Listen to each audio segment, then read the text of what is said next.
El 20 de abril de 1914, Chaplin se estrenaba como director y guionista con el cortometraje 20 Minutes of Love. Desde el primer momento, Chaplin dejaba claro qué es lo que más le importaba como narrador: el público. Y de eso vamos a hablar hoy. 6 recursos narrativos para generar el interés del público y un mal recurso que deberíamos evitar. Y lo vamos a ver con ejemplos de Chaplin, Breaking Bad, Billy Wilder, Parásitos, William Shakespeare e incluso de TikTok. Sí, esto es un canal sobre cine y he dicho TikTok y Shakespeare en la misma frase. Pero tranquilos, que todavía no he perdido la cabeza. Dentro intro.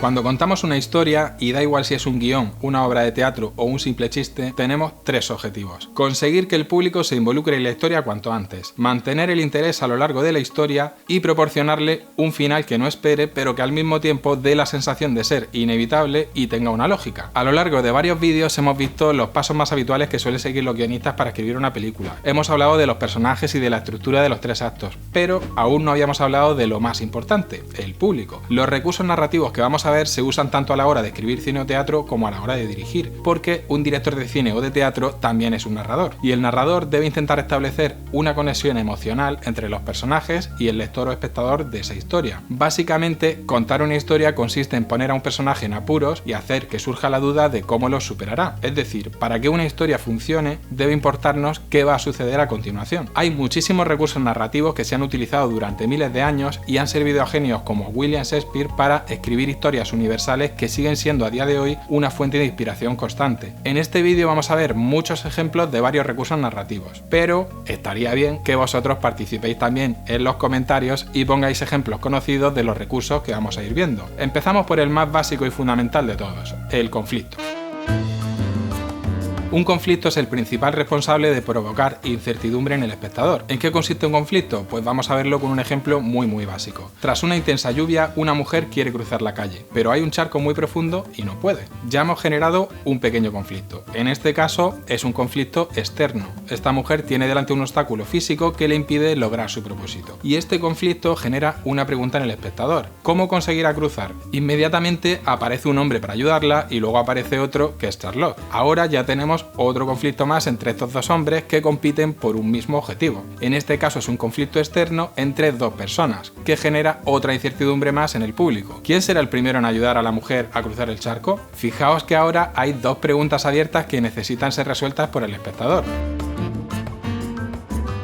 Una buena historia normalmente tiene muchas capas distintas y multitud de conflictos de todo tipo que se van generando y resolviendo continuamente. Algunos conflictos duran muy poco y otros toda la historia. Como vimos en el vídeo sobre la estructura de 3 actos, una historia arranca precisamente gracias a lo que se llama el incidente desencadenante, que es un acontecimiento que tiene lugar durante el primer acto o planteamiento de una historia y suele provocar el conflicto principal. Este conflicto principal, salvo que vayamos a escribir el guión de un corto o de una historia muy breve, debería generar en el protagonista un objetivo más interesante que simplemente cruzar un charco. Hay conflictos que deben ser lo suficientemente potentes para generar una gran incertidumbre en el espectador y mantener el interés durante muchos minutos. Obviamente, el objetivo de fugarse de una prisión da bastante más juego que cruzar un simple charco, pero además de los externos, también existen conflictos internos.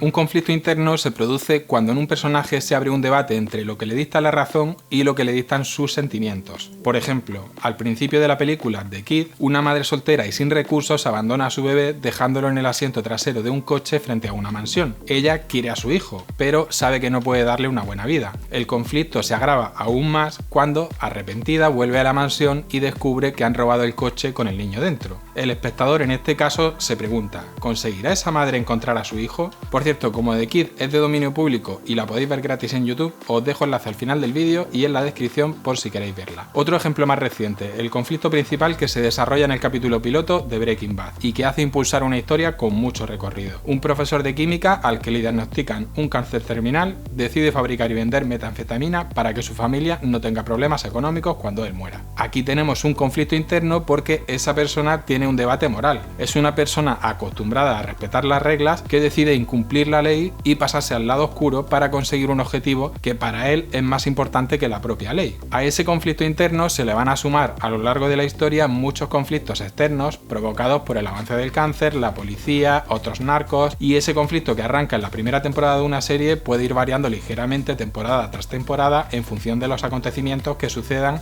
en cada una de las temporadas. En definitiva, que una historia mantiene el interés principalmente a través de todo tipo de conflictos internos y externos. En cada escena, en cada capítulo, en cada temporada y en cada historia se desarrollan conflictos que abren pequeñas y grandes incertidumbres que ayudan a mantener el interés de los espectadores. Pero el autor, además de generar conflictos en la estructura general y en cada una de las partes de la historia, dispone de otros recursos narrativos muy interesantes que consisten en dosificar qué información revela tanto a los personajes como al espectador. Puede que incluso alguna vez hayas usado alguno de estos recursos narrativos de una forma intuitiva sin saber cómo se llaman. Por ejemplo, el planting y el payoff.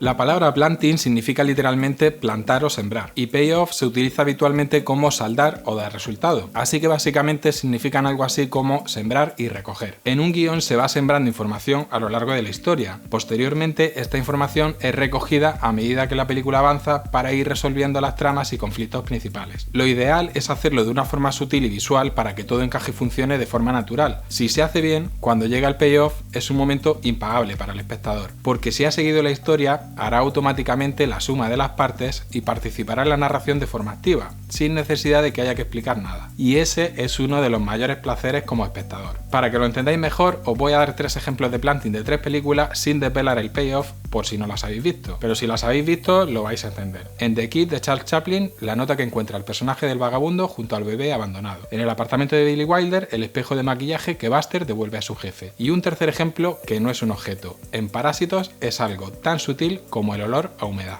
Es muy fácil identificar el planting y payoff cuando vemos una película o una serie, pero cuando escribimos es un auténtico quebradero de cabeza, porque no hay que quedarse corto, pero tampoco pasarse. Y lo último que queremos es subrayar demasiado una información. Como decía Anton Chekhov, elimina todo lo que no tenga relevancia en la historia. Si en el primer acto tienes un rifle colgado en la pared, en el segundo o el tercero debe utilizarse, si no, no debería estar ahí. Por eso el planting y el payoff es un recurso que se debe revisar y mejorar en las diferentes versiones de un guión, especialmente cuando afecta al arco de transformación de un personaje, porque una persona no cambia de golpe, esa consecuencia debe tener unas causas, pero esto lo vamos a ver próximamente en otro vídeo que estoy preparando, así que este es el momento perfecto para recordarte que te suscribas si no te lo quieres perder. Y ahora vamos a hablar de otro recurso narrativo muy utilizado, la ironía dramática. La ironía dramática se produce cuando el espectador sabe más que un personaje o varios personajes, y esto da muchísimo juego. Este recurso se puede usar en todo tipo de géneros y tanto en el guión como en la dirección. En comedia, por ejemplo, sirve para generar un malentendido y que el espectador se ría de las meteduras de pata del personaje. En terror puede servir para que el espectador sepa que el asesino está en la casa antes de que lo sepa el protagonista. Esto provoca que se nos dispare la adrenalina. Las obras de William Shakespeare están repletas de ironía dramática. Pensad, por ejemplo, en Romeo y Julieta, cuando el espectador sabe que Julieta se ha tomado una poción para hacerse la muerta, pero no está muerta, y Romeo piensa que sí lo está, con lo cual el espectador sufre por el destino de Romeo. La ironía dramática puede durar apenas unos segundos o unos minutos, pero al igual que un conflicto, también puede ayudar a construir la trama principal de la historia. De hecho, hay películas enteras basadas en la ironía dramática. Por ejemplo, en esta peli de Chaplin, un preso se fuga de la cárcel y se hace pasar por el nuevo párroco de un pueblo para esconderse de la policía. En este caso, nosotros y el protagonista sabemos algo que el resto de personajes desconoce. Y hay muchos ejemplos de tramas de este tipo basadas en el disfraz y la suplantación de la identidad. El mayor y la menor y con falda así a lo loco de Billy Wilder. O la película Tootsie, en la que un actor se hace pasar por mujer para conseguir un trabajo como actriz. En resumen, cualquier historia recurre a la ironía dramática en mayor o menor medida. Así que tenedla muy en cuenta al escribir. Pasamos ahora a la sorpresa y el suspense.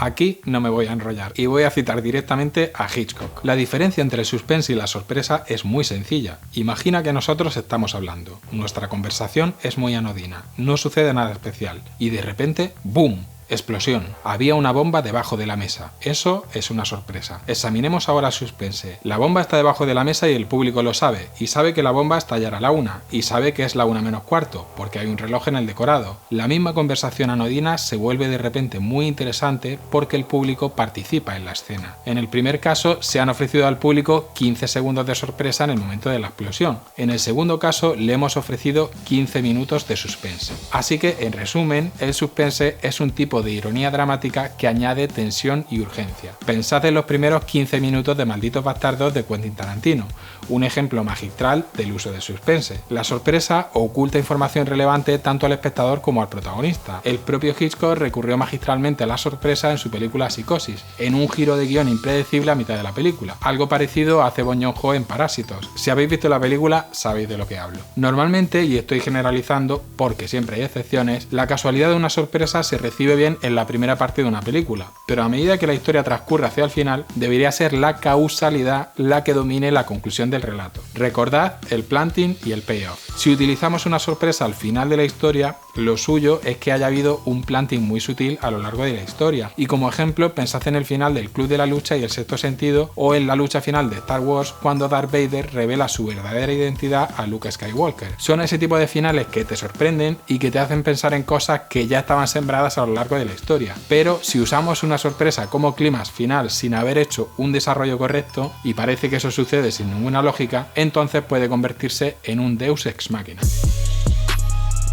En el teatro griego y romano, el Deus Ex Machina consistía en utilizar una especie de grúa para introducir a un actor que interpretaba a un dios y aparecía en escena para resolver el final o para dar un giro a la trama. Aristóteles ya nos advertía en su tratado Poética que hay que tener mucho ojito con este recurso, y especialmente a la hora de concluir una historia. Es un recurso que responde más a las necesidades del guionista que a la lógica del relato, porque una buena trama debe encontrar la solución dentro de sí misma. No podemos hacer un payoff sin haber hecho previamente un planting, así que básicamente es un recurso narrativo fácil y da la sensación de que no se nos ha ocurrido nada mejor, como por ejemplo cuando acabas una serie después de varias temporadas y resulta que todo era un sueño. Claro, el espectador se puede sentir engañado porque piensa que le toman por tonto, sobre todo si ha estado horas y horas siguiendo una historia y nada hacía presagiar que todo iba a ser un sueño, porque no se había sembrado en ningún momento. Así que ojo, cuidado con el Deus Ex Machina. Vamos ahora con el ejemplo de TikTok. La cuarta pared es esa pared imaginaria que separa la vida y el espacio de los personajes y la vida del espectador, y se llama así en teatro, televisión, cine o incluso en un videojuego. Romper la cuarta pared quiere decir que uno o varios personajes interactúan con el espectador. Esto es algo habitual en los cuentacuentos infantiles, en los que a veces un personaje se dirige a los niños para que participen en la historia. Chaplin lo hacía de forma muy sutil en sus películas mudas, al igual que Buster Keaton, Laurel y Hardy o Groucho Marx. De hecho, Buster Keaton hizo una secuencia memorable en la que el espectador es el que rompe la cuarta pared y se introduce en una película. Hoy en día este recurso lo vemos constantemente en muchos vídeos que funcionan muy bien en las bromas que se hacen en TikTok, que básicamente involucran al espectador haciéndole cómplice y usando una ironía dramática muy breve en la que el espectador sabe más que la víctima de la broma. En películas y series no es un recurso que se utilice con mucha frecuencia, pero también hay ejemplos recientes. Lo hemos visto en series como Modern Family y sobre todo en Fleabag o House of Cards, y también en películas como Mommy de Xavier Dolan o Funny Games de Michael Haneke.